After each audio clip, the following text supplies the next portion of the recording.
Flux ബോർഡും പോസ്റ്ററും ഇല്ലാതെ കോട്ടയം നഗരസഭയിലെ 35-ാം വാർഡായ മറിയപ്പള്ളിയിൽ നിന്നും ജനവിധി തേടിയ NDA സ്ഥാനാർത്ഥി കെ ശങ്കറിന് നാട് നൽകിയത് മിന്നും വിജയം. 273 വോട്ടിന്റെ ഭൂരിപക്ഷത്തിലാണ് ശങ്കർ വിജയിച്ചത്.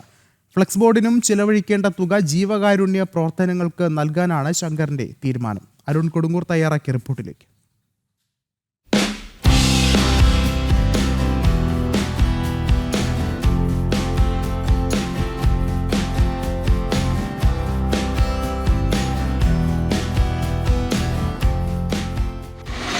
ഇപ്രാവശ്യം ഈ ഫ്ലെക്സും ബോർഡും ബാനറും ഒന്നുമില്ല. അപ്പം ബോർഡിനൊക്കെ പൈസ കുറേ ആവും. അപ്പം അത് നമുക്ക് സേവ് ചെയ്താൽ കുറച്ച് ചില ആളുകളുണ്ട്, അവർ ക്യാൻസർ പേഷ്യൻസൊക്കെ ഉണ്ട്. അപ്പോൾ അവർക്ക് എന്തെങ്കിലും ചെയ്യാമല്ലോ എന്ന് വിചാരിച്ചിട്ടാണ് പൂർണ്ണമായിട്ട് ഒഴിവാക്കി.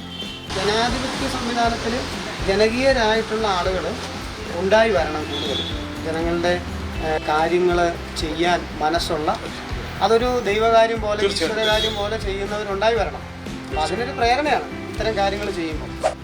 തെരഞ്ഞെടുപ്പ് അത് ഏതായാലും പരമാവധി പ്രചരണങ്ങൾ നടത്തുക, അതുതന്നെയാണ് ഓരോ സ്ഥാനാർത്ഥികളും ചെയ്തത്. അത് വിജയത്തെ നിർണ്ണയിക്കുന്ന പ്രധാന ഘടകമാണെന്നാണ് എല്ലാവരും വിശ്വസിക്കുന്നത്. പക്ഷേ ഈ ഒരു ത്രിതല പഞ്ചായത്ത് തിരഞ്ഞെടുപ്പിൽ യാതൊരു തരത്തിലുള്ള പ്രചരണ പ്രവർത്തനങ്ങളില്ല, ഫ്ലെക്സ് ബോർഡുകളില്ല, അതുപോലെ തന്നെ അനൗൺസ്മെൻ്റ് ഇല്ല. അങ്ങനെ ഒന്നുമില്ലാതെ ജയിച്ച ഒരു സ്ഥാനാർത്ഥി കോട്ടയത്തുണ്ടായിരുന്നു. ഈ ഇലക്ഷൻ സമയത്ത് നമ്മൾ അങ്ങയുടെ ഒരു വാർത്ത ചെയ്തിരുന്നു.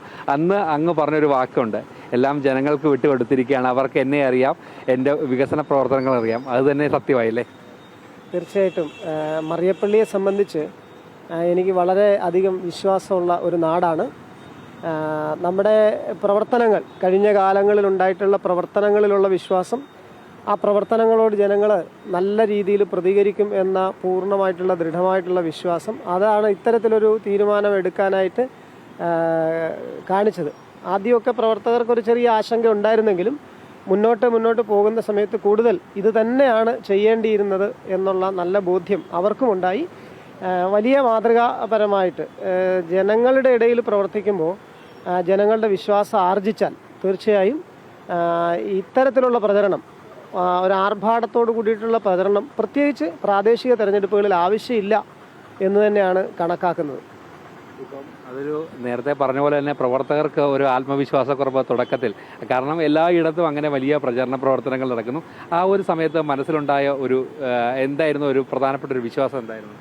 തീർച്ചയായിട്ടും പ്രവർത്തകർക്ക് അങ്ങനെ ഒരു ആശങ്ക വരും എന്നുള്ളതിനെക്കുറിച്ചും എനിക്ക് നല്ല ധാരണയുണ്ടായിരുന്നു. കാരണം പൊതുസമൂഹത്തിൻ്റെ ഒരു ഭാഗം തന്നെയാണല്ലോ എല്ലാ പ്രവർത്തകരും. അതുകൊണ്ട് പൊതുസമൂഹത്തിനുണ്ടാകുന്ന ഒരു ധാരണ പ്രവർത്തകരിലേക്കും സ്വാഭാവികമായി സംക്രമിക്കാം. പക്ഷേ എന്നെ സംബന്ധിച്ച് എനിക്ക് വളരെ കൃത്യമായ തീരുമാനം എന്ന് മാത്രമല്ല വിശ്വാസവും.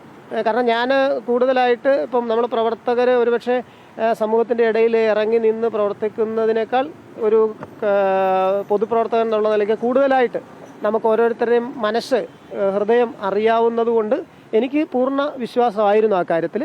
പ്രവർത്തകരെ ബോധ്യപ്പെടുത്താൻ തീർച്ചയായിട്ടും സാധിച്ചു. അവരുടെയും കൂടി എല്ലാ തരത്തിലുള്ള പ്രവർത്തനത്തിൻ്റെയും കൂടെ ഫലമാണ് ഈ ഒരു ഫലം പോസിറ്റീവായിട്ട് മാറിയത്.